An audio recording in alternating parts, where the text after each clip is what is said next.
As many of you know, I've worked across the aisle. I've worked on companion bills with many of you. I've had great success in a relatively short period of time being in the Assembly of getting bills moved and passed and signed into law by the governor.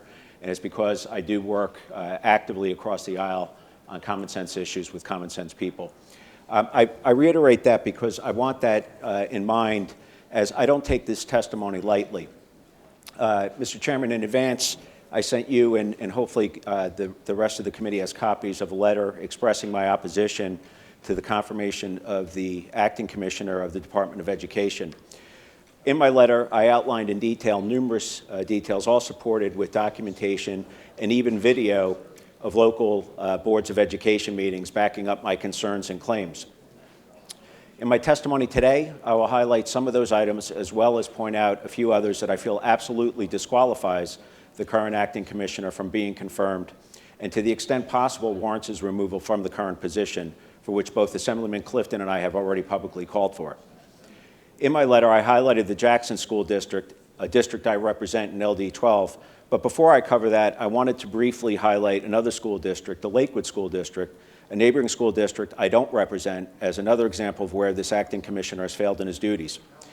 As many of you know, the Lakewood School District has chronically needed to take a loan from the state for the past decade. It's unique in its percentage of private schools, private school busing needs, and to an earlier question, has notably high special education needs. A lawsuit was filed several years ago citing the state's inability to provide a thorough and efficient education. And a little more than 2 years ago, after a lengthy court battle, a judge ruled that the DOE needed to resolve the problems and gave the department 1 year to come up with solutions. 1 year later, in April of 2024, a report was issued by Carrie Booker from the department that didn't follow the judge's orders to find solutions to the problems in the school district, but instead issued a report blaming the school district, in one part stating that the state funding formula is not the significant cause of Lakewood's failure to provide a thorough and efficient education, but the pervasive errors and questionable practices in Lakewood's record keeping result in the inefficient use of funds.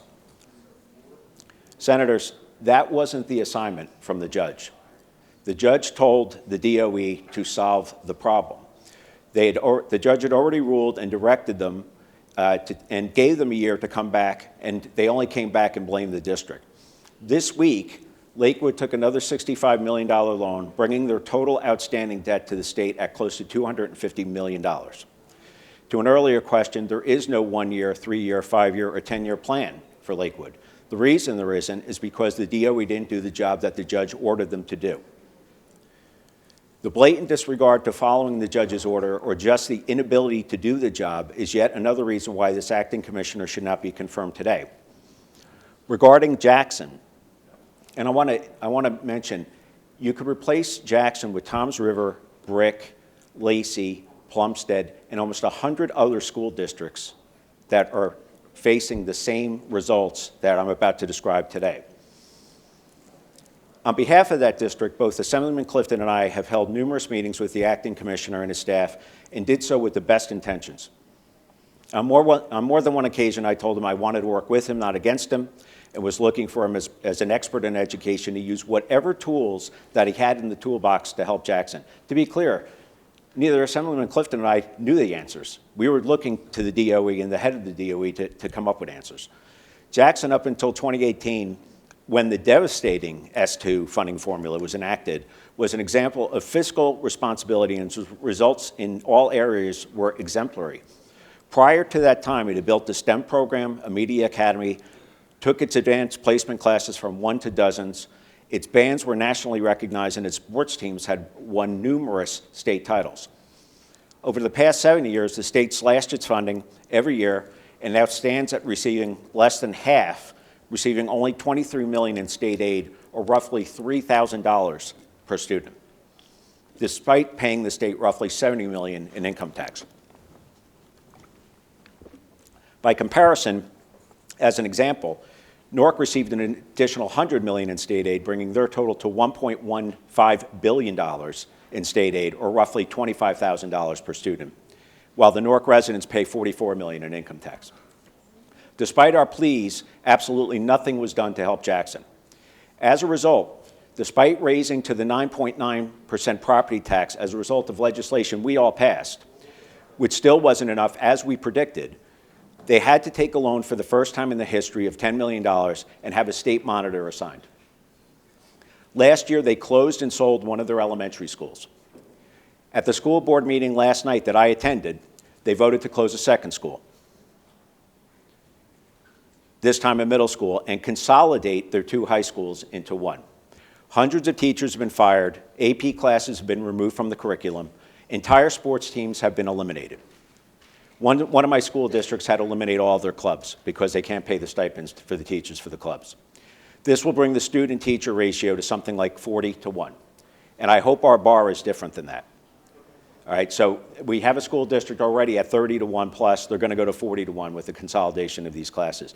And I want to correct something for the record. It was mentioned about their enrollment going down 1,000 over the last 7 years. Their enrollment went down from roughly 8,300 to 7,500 students in the last 7 years.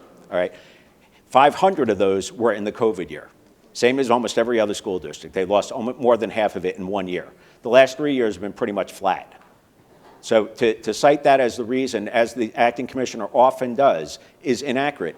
It also doesn't account for the fact that the multi-language learners, which all of your school districts are affected by, I know this, right, went up over 300%. Their special needs, extraordinary special needs, have gone up 200+% in the same time period, which requires special teachers and smaller classes. So all that needs to be accounted for as well. And as one member mentioned about the Lakewood School District, like Lakewood, Jackson has an exorbitant amount of transportation costs that have also gone from virtually nothing 7 years ago to over $20 million. And for every year during that time, they've only gotten $800,000 in assistance. The state monitor, which was appointed last year from the Department of Education, is on record stating that the district never had a spending problem, but a revenue problem. The inactions on behalf of this acting commissioner has ripped the community apart. Students that currently attend these schools will have to go to different schools next year. Parents will need to drive them further and pick them up after school, as the after-school busing has also been canceled. To add insult to all of this, last year at the July 17th Jackson Board of Education meeting, which I attended, the school board voted against the budget. The state-appointed monitor immediately informed the board that the decision was now over to her and that she was expected to provide her ruling within 48 hours, or July 19th.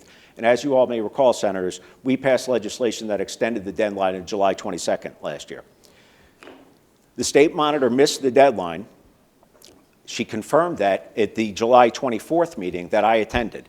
And I sent all of you emails that the acting commissioner's head of communications sent to me on July 24th of last year, letting Legislative District 12, myself, the other assemblyman, and the senator know that they were putting a press release out to blame the school board for missing the deadline. At the meeting that night, which I also attended, I asked the state-appointed monitor point blank, was it over to you to approve that budget? She said yes. Did you miss the deadline of July 22nd? She said yes. I said, why did your Department of Education put a press release out today blaming the volunteer school board? She said she didn't know. That very night, Governor Murphy went on News 12 and repeated the same lie. All right, so because of this misinformation, the governor went on TV and said that it was the school boards of both Jackson and Toms River that missed the deadlines for approval of their school budgets. To summarize, the inability or lack of desire for this acting commissioner should at least disqualify him from being confirmed. The added and blatant attempt to deflect blame on the volunteer school board and to continue the lie in the information provided to the governor definitely does, if not requires, his removal from office. I appreciate you giving me the time today, and I'm happy to take any questions. Revenues are going down, enrollment's going down, but transportation costs to out-of-district private schools is going up. From roughly zero in private school busing 7 years ago to $6.5 million this year. 6.5 million. Just in the private school busing. Okay. Okay? And to be clear, enrollment went down roughly 10% over that time. Their funding went down 53%.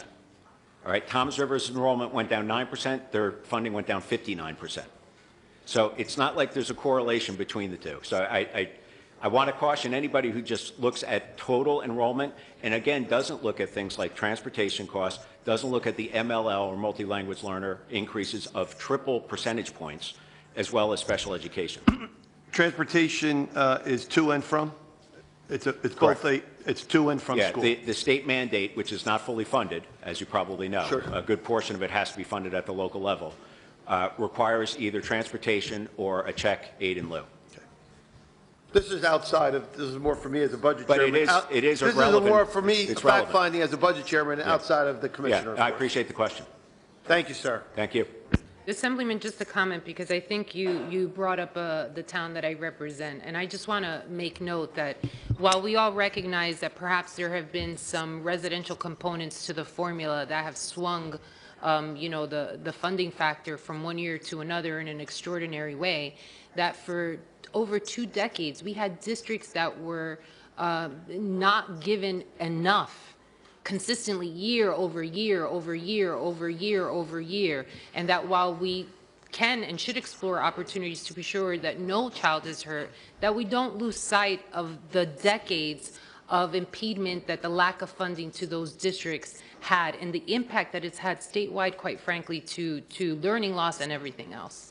I certainly appreciate that comment. I want to be really clear. I want to see every student in every school district do well, every one of them, all right? It can't be at the expense of school districts that were doing well and now are getting devastated. And I appreciate comments earlier. This is not topsy-turvy. These are being destroyed, all right? And if it's the school district I think you're referring to, they had a $1 million travel budget last year. They went to... We're not going to get into a debate because it's 30% of your district, of the district, that has gone down. And when you look at the formula and the time over span, it appears if someone's doing some kind of due diligence that there wasn't any right sizing leading up to the full funding. There could be other factors that have contributed to it. I just want to make note, which is, and I share the same sentiment that you, nobody wants to see any child impacted in this way. Right. But for decades, the school funding formula that was being sent to Irvington, Camden, Trenton, and Newark was at the expense of the thriving school districts because there wasn't this equilateral per pupil spending. Again, I want to see all school districts do well. It can't be at the detriment of 100+ school districts. I hope our bar is higher than that, that because 400 school districts got more money, it's okay that 140 got crushed.